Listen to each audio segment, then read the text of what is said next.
स्वागत है आपका अपने यूट्यूब चैनल स्टडी विद अमन कुल में। तो आज के इस वीडियो में हम डिस्कस करेंगे क्लास 10th के बच्चों के लिए जो हिंदी का आपका आने वाला एग्ज़ाम है, प्री बोर्ड का एग्ज़ाम, उसके लिए कुछ मोस्ट इम्पॉर्टेंट क्वेश्चंस जो कि आपके बोर्ड एग्ज़ाम के लिए भी बहुत हेल्पफुल रहेंगे। ये प्रीवियस ईयर के क्वेश्चन है। प्रीवियस ईयर के क्वेश्चंस आपने बहुत देखे होंगे, बट एग्जैक्ट आंसर आपको कहीं नहीं मिलता। एग्जैक्ट आंसर हम इस वीडियो में डिस्कस करेंगे, जो कि आप क्वेश्चंस को पढ़िएगा, मैं भी पढ़ूंगी, एंड आप उसे वीडियो को स्टॉप करके साथ साथ आंसर लिखिएगा एंड अपने आंसर इस आंसर के साथ मैच करिएगा कि आपको कितना आता है, आपको पता चलेगा। तो सबसे पहले फर्स्ट क्वेश्चन है, पाठ के आधार पर मन्नू भंडारी की माँ के स्वभाव की विशेषता लिखनी है।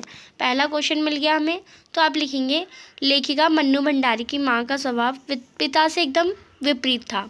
वो पिता जो थे शक्की थे, पर माँ एकदम दयालु थी। वह धैर्यवान थी, यानी बहुत ज़्यादा पेशेंस था उनमें। सहन शक्ति, यानी बहुत ज़्यादा सह लेती थी। सहन शक्ति से युक्त महिला थी, जो कि मतलब मन्नू भंडार की कभी प्रेरणा नहीं बन पाई। वह पिता की हर फरमाइश को अपना कर्तव्य समझती थी और बच्चों की हर उचित यानी सही और गलत मांगों को पूरा करना ही उनका फ़र्ज समझती थी।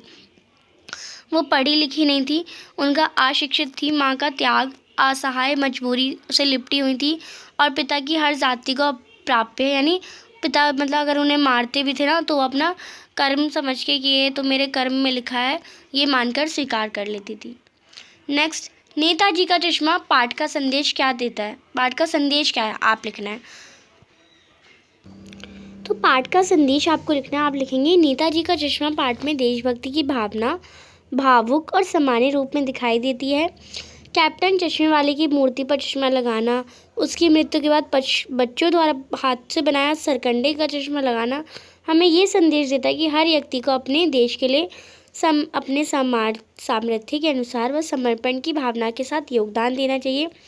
छोटे छोटे कार्य द्वारा देशभक्ति का परिचय देना चाहिए। साथ ही देश के प्रति अपना उत्तरदायित्व भी समझना चाहिए। वर्तमान समय में ऐसी भावना का होना अत्यंत आवश्यक है।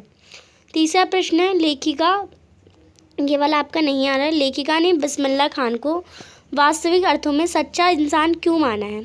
तो लेखक ने बिस्मिल्लाह खान को ही सच्चा व्यक्ति क्यों माना है या इंसान क्यों माना है? क्योंकि वो दोनों कौमों का बहुत शिद्दत से ही वो मानते थे। तो आप इसे लिख सकते हैं पॉइंट को।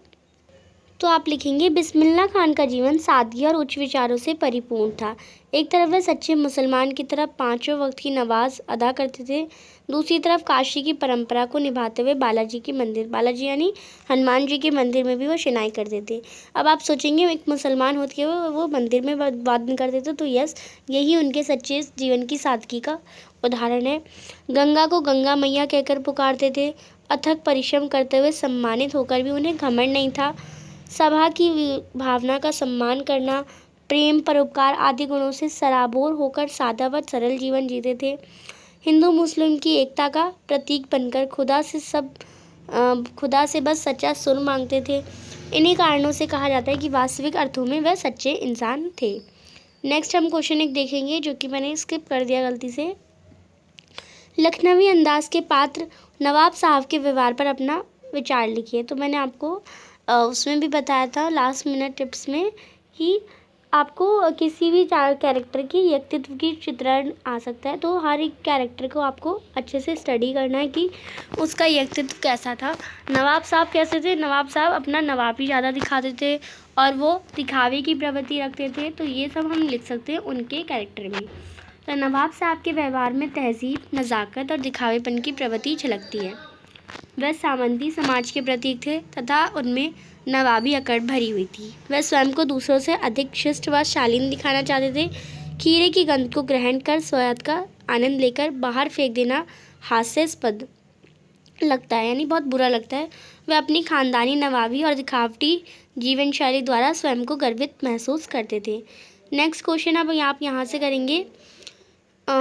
ये वाला प्रश्न आपके में नहीं है, ये भी नहीं है, एंड ये थर्ड है आपका, छू गया तुमसे कि झड़ने लगे शिफालिका के फूल। उक्त पंक्ति का आशय नागार्जुन की कविता के संदर्भ में स्पष्ट कीजिए।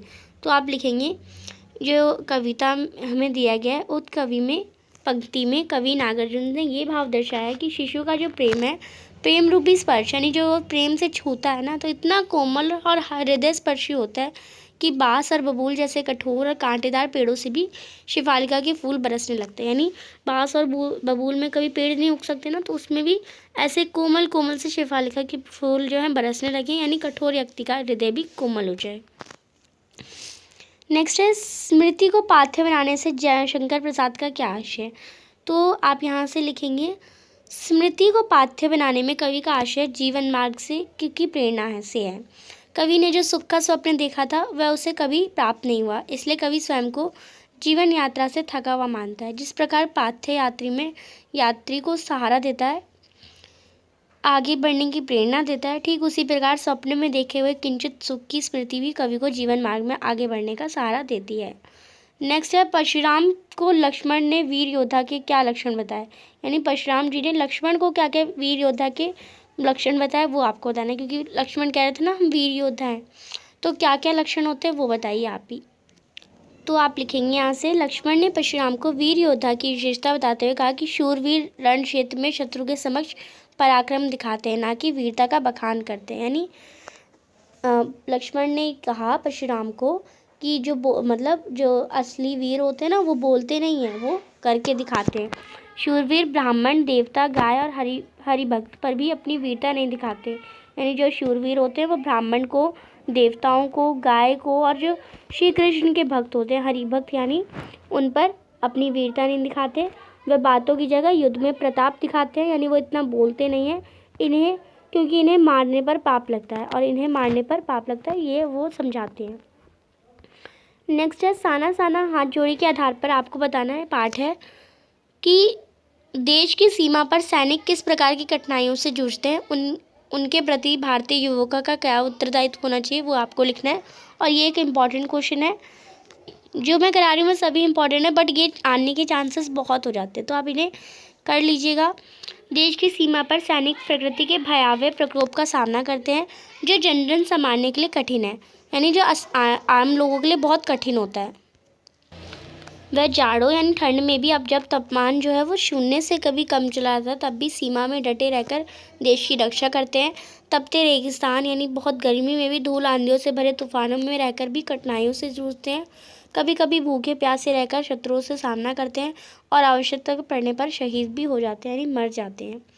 उनके प्रति भारतीय युवाओं का उत्तरदायित्व ये बनता है कि सभी फौजियों व उनके परिवारजनों का सम्मान करें व आत्मीय संबंध बनाए रखें, सामर्थ्य के अनुसार हर प्रकार से सहायता प्रदान करें, उनके जोश को और आगे बढ़ाएं और उनके परिवारजनों की शिक्षा प्राप्ति में सहायक बने। उनके फ़र्ज को ऋण के रूप में स्वीकारते हुए हमेशा उन्हें सम्मान्य दृष्टि से देखें। नेक्स्ट है, अब नेक्स्ट क्वेश्चन हम अपनी नेक्स्ट वीडियो में करेंगे। तो आई होप आपको ये वीडियो अच्छी लगी होगी। चैनल को अभी तक सब्सक्राइब नहीं किया तो प्लीज़ चैनल को सब्सक्राइब ज़रूर करें। वीडियो अच्छी लगी तो इसे लाइक करिए और दोस्तों के साथ शेयर ज़रूर करिएगा। Thanks for watching you, bye bye guys.